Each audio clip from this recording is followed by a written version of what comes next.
آواز کیسی عجیب چیز ہے، جتنے مرضی لفظ لے آئیں آپ کسی کی آواز بتا نہیں سکتے۔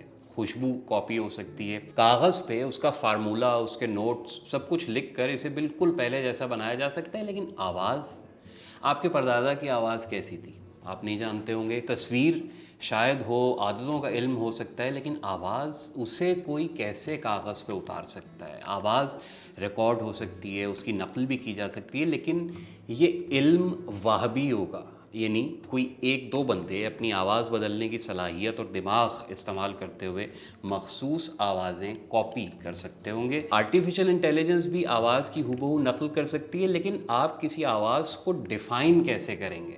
جیسے احمد کی آواز 50 درجے بھاری ہے، 10 ڈگری کھردری ہے اور 5 میل فی گھنٹہ کی رفتار سے وہ بولتا ہے، ایسے کریں گے؟ میوزک کاغذ پہ اتارا جا سکتا ہے، لیکن لتا کی آواز کیسی تھی اس کے لیے آپ کے پاس کیا ہے کہنے کے لیے؟ ایک دو لفظ، باریک آواز تھی، سریلی تھی، پھر اس کے بعد مثالیں شروع ہو جائیں گی کہ کوئل جیسا گانا تھا، گلے میں بھگوان بولتا تھا، وغیرہ وغیرہ۔ آواز میٹھی ہو سکتی ہے، بھاری ہو سکتی ہے، چڑچڑی، مہربان، پرجوش، اونچی، نحیف، کھردری، واضح، سرگوشی نما، دھیمی، بورنگ لہجے والی، تکلیف دہ، نفاست بھری، پرکشش، بناوٹی، مسحور کن، رس بھری، توانا، نخوت بھری، مغرور، باریک، پرسکون، کانپتی ہوئی، لرزتی ہوئی، کتنی قسموں کی ہو سکتی ہے آواز۔ لیکن ان سارے لفظوں سے بھی آپ کو پتہ کیسے لگے گا کہ آپ کے پردادا کی آواز کیسی تھی، بلکہ خود آپ کی آواز کیسی ہے؟ کیا تعریف ہے آپ کے پاس خود اپنی آواز کی؟ وائلن انسانی آواز کے قریب ترین سمجھا جانے والا ساز ہے، یعنی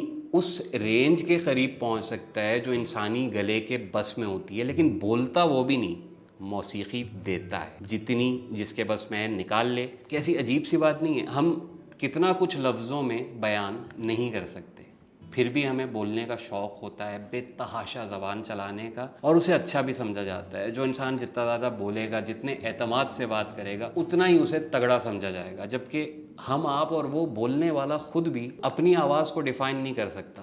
کوئی فارمولہ نہیں سوائے بار بار خود کو سننے کے اور اندازے لگانے کے۔ اسی زبان سے متعلق ایک چیز مجھے 43 سال کی عمر میں پتہ لگی، شاید آپ میں سے بھی کئیوں کو معلوم نہ ہو۔ کھٹے، میٹھے، کڑوے، نمکین کے علاوہ ایک اور ذائقہ بھی ہوتا ہے جسے امامی کہا جاتا ہے۔ ٹماٹر، اجینوموٹو، سی فوڈ اور قہوے سمیت کئی عجیب سے ذائقے جو ہیں وہ امامی کہلاتے ہیں۔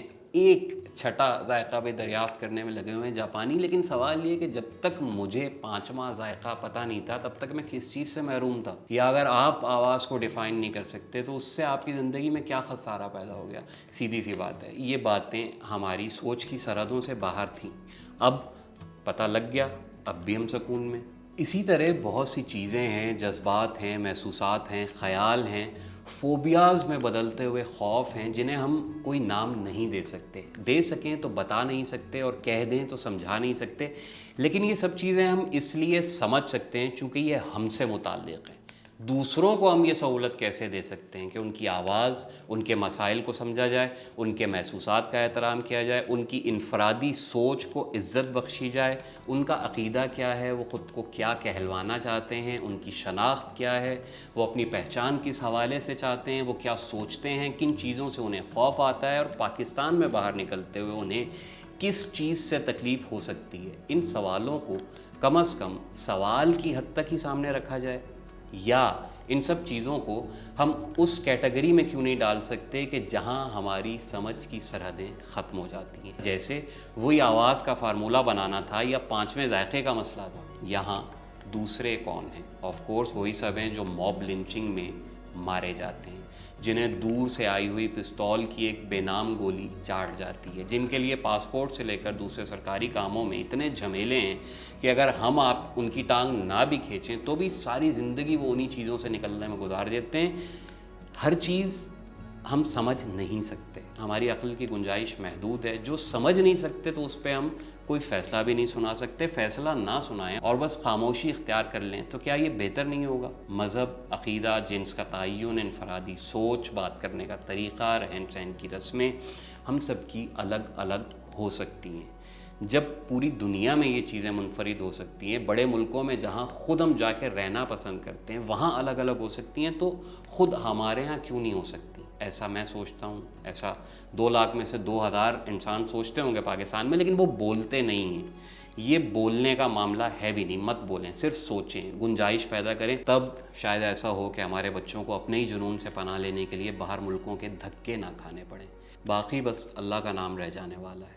شکریہ۔